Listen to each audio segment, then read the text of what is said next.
Hello, coming at you very early in the morning from my bed because it's cold. I'm buried layers deep in blankets. I will not be coming out from under them. So today I wanted to talk about a couple of zines I just made. I have just started making zines, partly because of just everything going on in the wake of the election, but partly because I've been inspired to finally. It's something that I've had my eye on for a while and have been like, should I make zines? Should I make zines? Should I not make zines? And just everything that's been happening lately finally pushed me over the edge. And I will leave links to a couple of places a couple of the people who inspired me to start doing this, who are making really good zines or making really good commentary.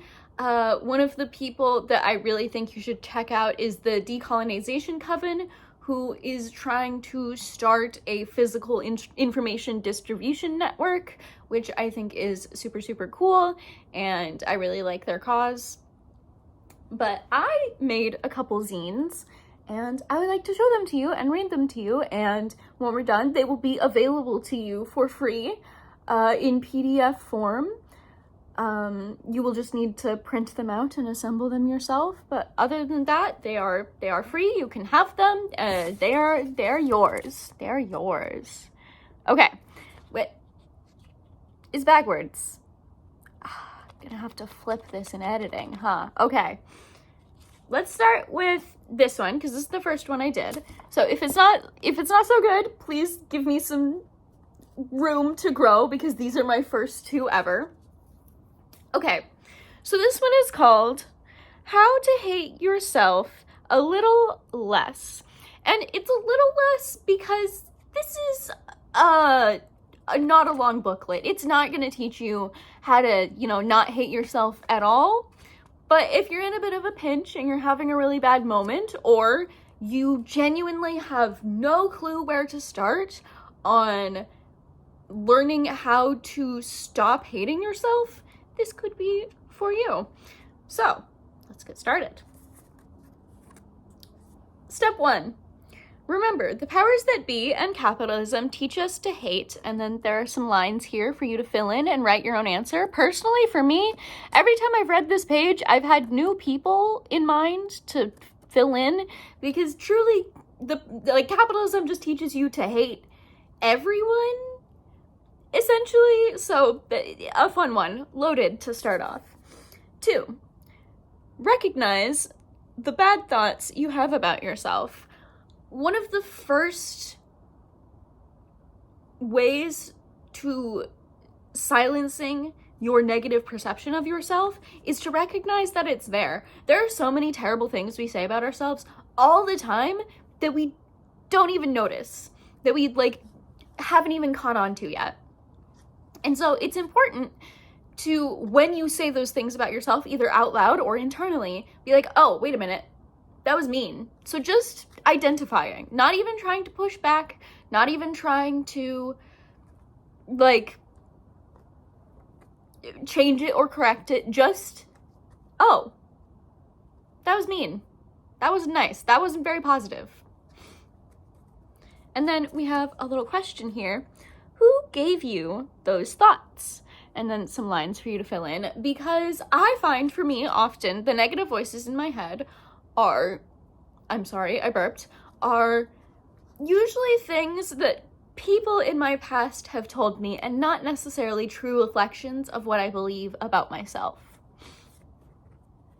Okay. Oh, you can't really see the little drawing. Okay. 3, accept those thoughts. So here's the little stick guy. He's saying, I hate myself. And then they go, oh, that wasn't very nice. So this was the step before. That wasn't very nice. This is the next step. But it happened. Because it's really important not to shame yourself for having those thoughts. They were thoughts that were most probably taught to you or adopted by you for reasons of self-preservation. So it's important not to shame yourself and just be like, okay, I had the thought, it happened, it was there. 4, question. I know these are not question marks, they're exclamation points because this is a very important step. Is this a factual thought? And does it matter? Now, these are two kind of big questions. Not a lot of space to go into them in this little booklet. But is it factual? Is one that, okay, you're gonna think, oh, well, if the answer is no, it means I shouldn't be insecure about it. That's not necessarily true. Something that's factual about me is I get acne on my chest, and I've done a lot of different things to try and fix it, to no avail. It's been cleared up for a while, but it usually comes back eventually. And that is just true. It's just true that I have acne on my chest sometimes. It's factual. It is factual. Does it matter? No, it doesn't. Because who does it matter to? Does it matter to me? Is it painful? Not really. Mine isn't, at least. If yours is, then it does matter, you know? Does it matter to other people? Why do they care what my acne looks like, where it is, what's happening to it? If they don't like how it looks, that's their problem. But these can go in a lot of different directions. Is this a factual thought? The answer can be no. I'm just, spiraling and trying to make things worse in my head because I have anxiety. But the answer can also be, does it matter? So for instance, what if your thought is, oh, well, I stole something from my sister. I don't know. I don't have a sister. I stole something from my sister and I feel really guilty about it. Is this a factual thought? Yes. Does it matter? Yes. And so now you're thinking, okay, so I should hate myself. No. Again, no shame. No shame. It's important. Because that brings us into the last question in the book. What really needs to change? And what is unhealed shame? So what really needs to change would be things like maybe returning the thing to your sister and making amends with her, saying, I took this from you, I'm really sorry, say whatever you need to say. And you can take some peace in knowing that you did what you could. Even though it's happened and there's nothing you can do to change that, you've done what you could to make it right? But then, for the first part, for the second part, and what is unhealed shame. So something physical is probably unhealed shame. So like, oh, I hate my jawline. My jawline is so weak and it makes me look so ugly. That's probably unhealed shame, something that someone else or multiple other people told you at a more distant part of your life that is still troubling you and living with you. And that is unhealed shame, which would be another zine entirely, but I hope that this can be a good first step for you in recognizing that shame. And 5, make peace. Tell yourself it's okay not to be perfect. And then all this red wrapping around it basically just says that perfectionism is a tool of the powerful that they use to shame you into not trying. And the final page says, I give you permission to like yourself at least a little bit, heart. Because I know some of us have a hard time liking ourselves if we feel like no one has given us their permission to, and you have to learn to not rely on other people's permission, but sometimes you still need it. Sometimes you need the reminder that other people think it's okay that you like yourself. Again, I don't think this is going to cure your depression. I don't think it's going to fix your deep self-loathing, if that's what's going on. I am still very much on my own learning to hate myself a little bit less journey. I have come to a point where I say I mostly like myself, but some days I need to remember these things, especially the very last question about what can I change versus what is unhealed shame. I found that both of these, what can I change, changing those things, and what is just unhealed shame, not changing those things, both have equally helped my self-esteem. Recognizing the things that do need to be different about my character while also recognizing that the way I talk to myself and my self-hatred is often overblown. So, again, I don't think this is going to cure anything, but I hope it's a good reminder or a good first step if you just needed a jumping off point.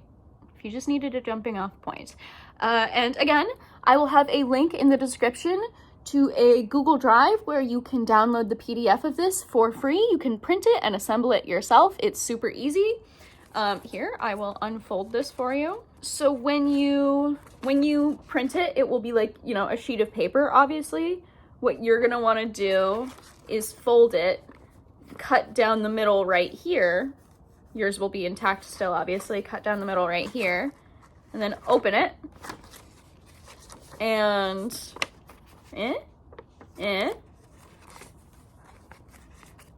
so it's really easy. And you can print a bunch of them at the library or one just for yourself. I highly encourage you to redistribute them to your community so that we can have some physical how-tos, some physical knowledge. And I hope you have fun with this. Which brings us to, oh, okay, that's a bad place for it. Brings us to the second one, which was, okay, I'm serious about it, but it was more fun to make. Why soup? So there aren't really pictures in this one. There are a couple that I'll show you. So I'm mostly just gonna look at it. But because of this, I want you to know that you don't actually have to open this one to find out the answer. Why soup? Because soup. With a little drawing of soup. Okay, so why soup? Oh, you know what? I'll just show you a little layout of the pages. There you go. It's timeless. Soup is one of humanity's oldest dishes. We don't even know how old soup is, that's how old soup is. It's nourished humanity for hundreds of thousands of years. The power of soup can keep us fed for hundreds of thousands more. It's versatile. There are a nearly unending amount of soup combinations you can make. For any weather, season, or occasion, there's a soup for you. And I truly mean that. I focused on warm soups. There are a couple soup recipes later, but I focused on warm soups, but there are truly all kinds of soups at all kinds of skill levels and budget levels and nutrition levels and requirement levels, and you can also, we'll get into that later. But yeah, so versatile. There is cold soup, there's warm soup, there's sweet soup, there's savory soup, there's sour soup, there's bitter soup, there's all kinds of soup. You can't go wrong with soup. If you like food, you'll like soup. Unless you don't like soup, in which case I'm really sorry. You won't want this. Okay, next, there aren't any drawings on this one, but I did mess up right there. Soup is easy.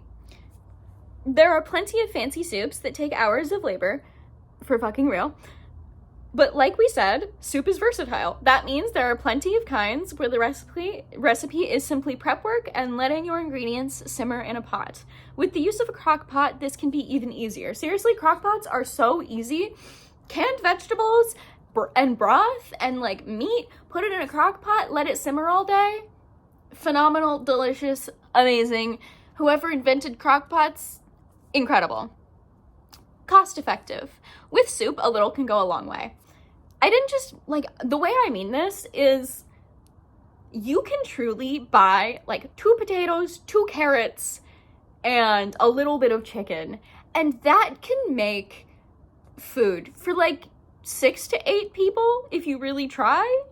I have made pots of soup that have lasted me and my dad like 2 weeks, and it saves really well as well, so it really works. It can really go a long way. In desperate times, soup can be as simple as water and veggie scraps boiled down into an easy source of nutrients, broth. The great news is you don't have to go bare bones to keep it cost efficient or expensive for something delicious. That's the amazing thing about soup.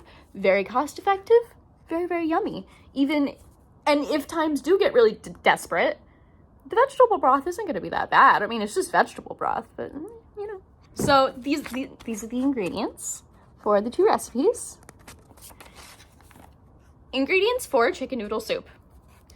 I didn't put quantities because I don't know if you are going to be in the UK or in Germany watching this. I have a lot of German and UK viewers apparently, or in Canada or in the US. So I left off numbers, and you can just try and make according to however many people you're serving.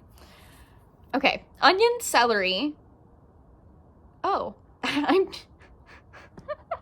Uh-oh, I already made the scan of this, but I'm realizing that I made a mistake. I put broth twice. I put onion, celery, broth, chicken, noodles, carrots, basil, oregano, broth, chicken/vegetable. So I guess I'm just specifying.